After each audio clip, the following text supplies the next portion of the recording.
ಯಾವ ಕೇಸಲ್ಲಿ ಮೊನ್ನೆ ಇನ್ವಾಲ್ವ್ ಆಗಿದೆ ಲಾಸ್ಟ್? ಹಾಂ, ಯಾವುದು? ಯಾಕೆ ನೀನು ಯಾಕೆ ಹೋಗಿದ್ದೆ? ನೀನು ಯಾಕೆ ಹೋಗೋದು ಗಲಾಟೆಲ್ಲೇ? ನೀನು ರೌಡಿ ಶೀಟ್ ಅಂತಾನೆ ನಿನ್ನ ಮೇಲೆ ಪೊಲೀಸರು ಕಣ್ಣಿ ತಿಂತಾರಲ್ವಾ? ಮತ್ತು ಯಾಕೆ ಹೋಗಿದ್ದೆ ನೀನು? ಇಲ್ಲಿ ಗಲಾಟೆ ಮಾಡ್ಕೊಂಡು ಅಲ್ಲಿ ತುರುಮ್ ಸಿಟಿಯಲ್ಲಿ ಹೋಗಿ ಅಲ್ಲಿ ಗಲಾಟೆ ಮಾಡಿ ಅಲ್ಲೊಂದು ಕೇಸ್ ಮಾಡಿ ಅಲ್ಲೂ ಅಬ್ಸ್ಟ್ಯಾಂಡಿಂಗ್ ಆಗಿದೆ. ಅಲ್ಲಿ ಯಾವಾಗ ಆಗಿದ್ದೆ? ಜಾರ ಕೋರ್ಟು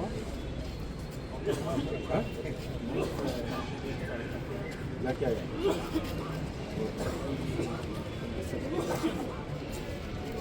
ಅವನಿಗೆ ಕಾಯಿಲೆ ಇದ್ದು ಏನು ಮಾತಾಡ್ಕೊಂಡು ಏನು ಕೆಲಸ ಮಾಡ್ತೀವಿ? ಆಟೋದಲ್ಲಿ ಮಚ್ಚು ಕಳವಾರು ಏನಾದ್ರು ಇಟ್ಟಿದ್ಯಾ? ರ್ಯಾಪಿಡೋ ಮಚ್ಚು ಕಳವಾರು ಏನು ಇಟ್ಟಿಲ್ಲ ತಾನೆ? ಹಾಂ, ಏನು ಮಾಡ್ತೀವಿ? ನಮಗೆ ನೈಟ್ ಮಾಡ್ತೀವಿ. ಏನು ಮಾಡ್ತೀವಿ? ಟಿಕೆಟ್ಸಿಗೆ ಪ್ಯಾಸೆಂಜರ್ಸಿಗೆ ನಾನು ಮಾಡೋದಕ್ಕೆ ಆರೋಪಿ ನಾನು ಕವರ್ ಮಾಡ್ಕೊಂಡಿದ್ದೀನಿ. ಹಾಂ, ಇಲ್ಲೇ ತಿಳ್ಕೊಂಡಿಲ್ಲ. ಇಲ್ಲ ಸರ್, ಇಲ್ಲಿರಲ್ಲ. ನೀನು ಯಾವುದು? 7 ಇದೇ ಕೇಸಾ? ನಿನ್ನ ಹೆಸರೇನಾ? ಹಾಂ, ಇದೇ ಕೇಸಾ? ನಿಂದು ಯಾವ ಕೇಸ? ಸರ್ ಏಕೆ ಏನು? ಹಾಂ, ನಾನು ಏನೋ ಇತ್ತ ಸರ್ ನೇಪಾಳಿ ಶಿಷ್ಯನು ಸ್ಟಾರ್ಟಿಂಗ್ ಬಂದಾಗೆಲ್ಲ ನಮ್ಮ ಬಾಕ್ಸ್ ಆದರು ಅಂತೆಲ್ಲ ಕುರಿತೆಲ್ಲ ಗಲಾಟೆ ಮಾಡ್ತಿದ್ದಾರೆಲ್ಲ ಹೋಗಿದ್ದೆ ಅಂತ ಹೇಳ್ತಾರೆ. ಆಮೇಲೆ ನೀನೆಲ್ಲೂ ಅಲ್ಲಿ ಎಲ್ಲ ಹೋಗ್ಬಾರ್ದು. ಎಲ್ಲಿರ್ತೀಯ ನೀನು? ಬೆಳ್ಳುಳ್ಳಿ. ಓಕೆ, ಮತ್ತೆ ಏನಿದೆ ಈಗ? ಈಗ ಏನಾದ್ರು ಮಚ್ಚು ತಳವಾರು ಇಟ್ಟಿದೆಯಾ? ಬೇಡವಾ? ಈಗ ಎಷ್ಟು ಕೇಸ್ ಅದು? 2 3 2 1 ಅದೊಂದೇನಾ? ನಿಮ್ಮ ಮೇಲೆ ಎಷ್ಟು ಕೇಸ್ ಇದೆ? ಹಾಗೆ ಅಂದ್ರ ಪವನ್ ಕುಮಾರ್, ನವೀನ, ದರ್ಶನ್, ಅಪ್ಪು,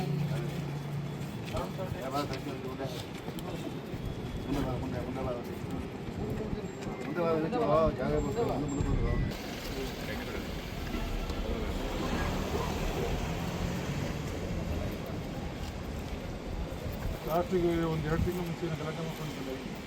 2 ತಿಂಗಳು 3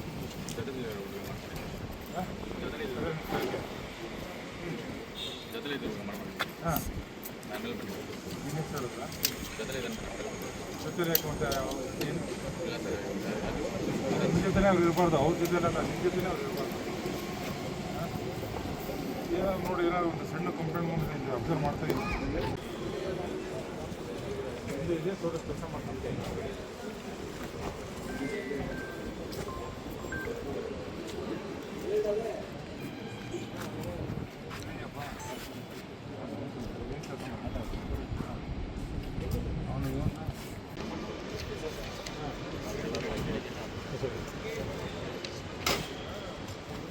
ತಮ್ಮ ಯಾರು ಇನ್ನೊಬ್ಬ ರಿಲೀಸ್ ಆಗಿದೆ. ಏನು ಕೇಳಿದ್ದಾರೆ?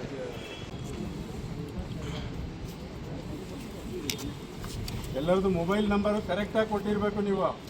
ನಾವು ಮೊಬೈಲ್ ಫೋನ್ ಮಾಡಿದಾಗ ನೀವು ಕರೆಕ್ಟಾಗಿ ಸಿಕ್ಕಿದ್ರೆ ನೀವು ರಿಸೀವ್ ಮಾಡಬೇಕು, ಕರೆದಾಗ ಪೊಲೀಸ್ ಸ್ಟೇಷನಿಗೆ ಬರಬೇಕು. ರಾಂಗ್ ನಂಬರ್ ಕೊಡೋದು ಅಥವಾ ಸುಳ್ಳು ನಂಬರ್ ಕೊಡೋದು ಸರಿ ಇರೋದಿಲ್ಲ.